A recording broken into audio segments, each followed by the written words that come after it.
Arena da Baixada, o Flamengo foi derrotado pelo Atlético Paranaense e agora está a 7 pontos do Internacional.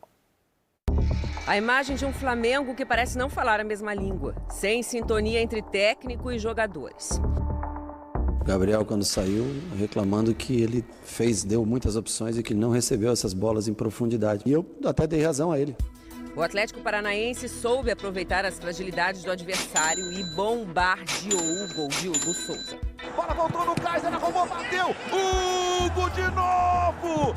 Vi o Hugo fazer algumas defesas, não foram poucas, e que deveriam transformá-lo no nome do jogo. Isso por si só já explica e não necessita qualquer tipo de análise. Só que por mais que Hugo Souza tenha fechado o gol, ele não conseguiu parar Abner Vinícius. É o nome da emoção! Uma finalização incrível do Abner. Já o ataque do Flamengo pouco assustava o gol de Santos. Vitinho, com fé no pé, pegou mal. O Atlético, mesmo com menos posse de bola, continuou dando trabalho a Hugo. Abner de novo! Hugo faz a defesa! Até que Gustavo Henrique fez o que os atacantes do Flamengo não conseguiram. Gol!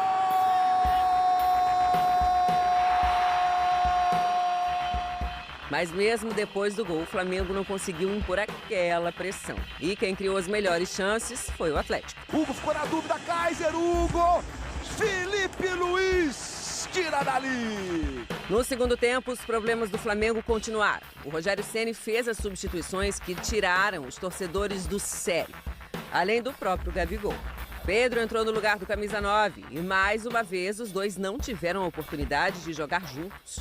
Ele joga na mesma posição porque ele é um 9, um jogador de área. O problema é que Pedro e Gabriel, eu posso colocar os dois juntos, mas eu não tenho a recomposição. Eu não consigo ter a recomposição defensiva e o jogo ele é no mínimo em duas partes, né? Quando você tem a bola atacando e quando você perde a bola na hora da recomposição. Os dois se esforçam, né? Quebram galho, mas eles não são marcadores de natureza. Sem Gabigol em campo, o Flamengo foi à frente. Só que mesmo com o meio-campo povoado, o time tinha pouca organização. E desorganizado, o Flamengo sofreu e cansou. Rogério resolveu tirar a Arrascaeta e colocou o atacante Rodrigo Muniz. O Arrascaeta no último jogo pediu para sair, fez sinal. Um jogador que estava com a posterior já um pouco cansado. Ele ficou 2 dias sem treinar antes do último jogo, então ele vem com cansaço, é um jogador que vem jogando todos os jogos, né? 3 em 3 dias, e hoje ele saiu no minuto 80, né? Atletas também cansam. O Muniz tem uma característica que ele entra na área, mas ele consegue ter força para voltar, recompor pelo lado do campo quando necessário. Só que Muniz pouco criou e também não recompôs a ponto de impedir o cruzamento certeiro para Renato Kaiser. O Jadson passa na bola e o Kaiser pega de primeira para estufar a rede do Flamengo aos 38. 2-1 Atlético Paranaense, que se mantém na zona de classificação da Sul-Americana. No Flamengo, que estacionou na 3ª posição e viu o Inter abrir 7 pontos de distância na liderança, o discurso ainda é de otimismo. Continua tudo em aberto, mas é claro, não atingimos o nosso objetivo, que era a vitória. Mas no sonho do bicampeonato brasileiro, fica cada vez mais difícil de acreditar. Vou começar contigo, Cereto. A questão do título tá mais complicada. Acho que vai depender aí talvez do resultado agora do meio de semana, né? Vamos ver como é que o Grêmio se comporta nesse confronto. Mas eu queria que vocês avaliassem um pouco esse Flamengo do Renato, meio instável, né? Tem um jogo que vai bem, impressiona, no outro jogo...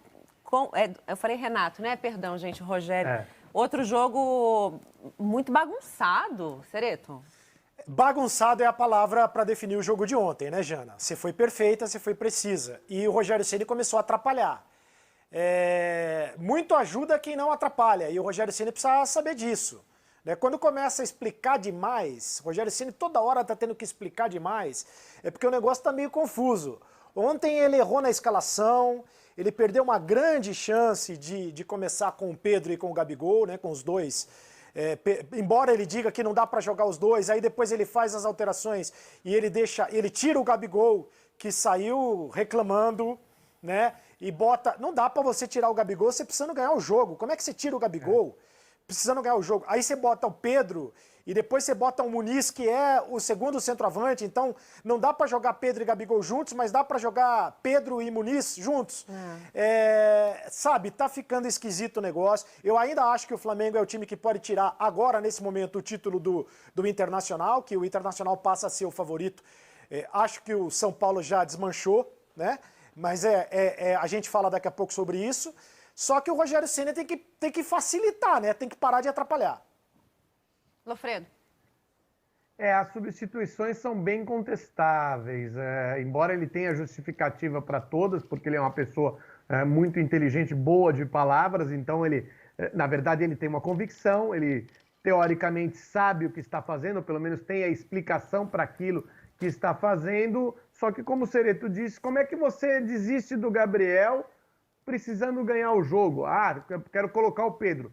Dá seu jeito, até porque você precisa da vitória e não da recomposição. No final da história, o time ficou exposto do mesmo jeito, tomou um contra-ataque e levou o segundo gol. Ou seja, não só não conseguiu a vitória, como nem empatar conseguiu. A substituição do Arrascaeta, como é que a gente vai contestar? Se ele fala que o jogador está sem condição física, se não aguenta ir até o final, aí ele tem lá os números, ele tem lá as comprovações que podem garantir essa teoria dele, enfim. Agora, a do Gabriel, o Gabriel não pode sair mais nenhum minuto de jogos do Flamengo decisivos desde que ele fez 2 gols nos acréscimos contra o River Plate, porque de lá pode sair tudo, pode acontecer tudo.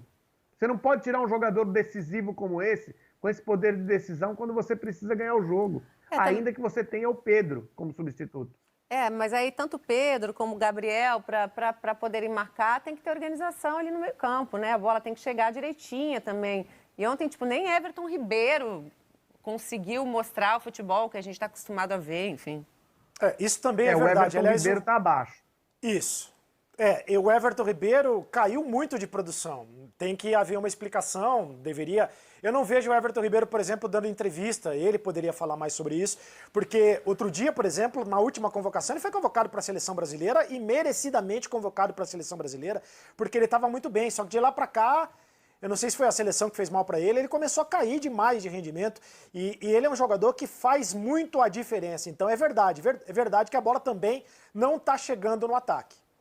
Ou pelo menos não está chegando redondinha, né? A gente tem números aqui do Gabriel, depois que a gente viu, né, o Ceni disse que ele saiu insatisfeito porque a bola chegou pouco, né? Que não foi uma questão da substituição. Mas vamos lá, 10 jogos do Gabriel com o Rogério Ceni, 9 como titular. Em 8 deles foi substituído, lembrando que ele foi expulso contra o Bahia. Com um pouco mais de 600 minutos em campo, 4 vitórias, 2 empates, 4 derrotas e 5 gols marcados. Ele foi expulso contra o Bahia bem no começo do jogo. Então, desses 10 jogos, efetivamente, ele tem 9. Né? Uhum. Claro que por conta dele. Foi um problema dele a expulsão. Mas, enfim, eu acho que os números eles não são maravilhosos como de 2019, mas eles estão longe de serem ruins. E aí a gente tem que lembrar também que ele está menos abastecido nessa temporada. Então, não sei se é para ser substituído o tempo inteiro também. Eu acho que além do problema de gestão de elenco que o Rogério pode causar com todas essas substituições, ele está desperdiçando a capacidade de decisão de um jogador importante. E isso uma hora vai dar confusão, hein, Jana? Porque é o seguinte, só ele sai do time? Se eu sou o Gabriel, eu já ia começar... Porque é o seguinte, o Gabriel já reclamou de ficar no banco de reserva outro dia. Uhum. E a gente mostrou os números aí, quer dizer, de 9 jogos, ele foi substituído em 8. Ele sai todo jogo, praticamente. É substituição. E jogador não gosta de sair do time. Principalmente porque o Gabriel sabia que o time precisava ganhar. E aí só ele sair do time... Ó a discussão ali, ó a conversa ali. Uma hora vai dar confusão isso aí. Não sei, a gente sente que está desandando, né? E aí surgiu hoje de manhã uma discussão, uma reportagem no GE. Globo, que as decisões do Ceni pesam em sua avaliação e o Flamengo estuda nomes para a próxima temporada, André Lofredo. Pois é, né? É muito interessante isso, porque, veja bem, você contrata um técnico que é promissor, o Rogério Ceni é um técnico promissor, ele tem um bom trabalho, 2 bons trabalhos no Fortaleza insucessos nas grandes equipes que dirigiu, São Paulo e Cruzeiro, mas vamos falar, no Cruzeiro não dava para ninguém, né? Então, ok. Ele está começando a carreira dele, que ele entende de futebol, a gente não tem a menor dúvida, né? Talvez seja um dos caras aí com maior vivência do futebol brasileiro em campo, né, entre os treinadores do futebol nacional. Se não for, provavelmente vivência em campo é o que tem mais. Outros têm grande experiência como técnico que ele não tem ainda. Se você contrata um treinador como esse, você não pode imaginar que ele tem que te dar o título.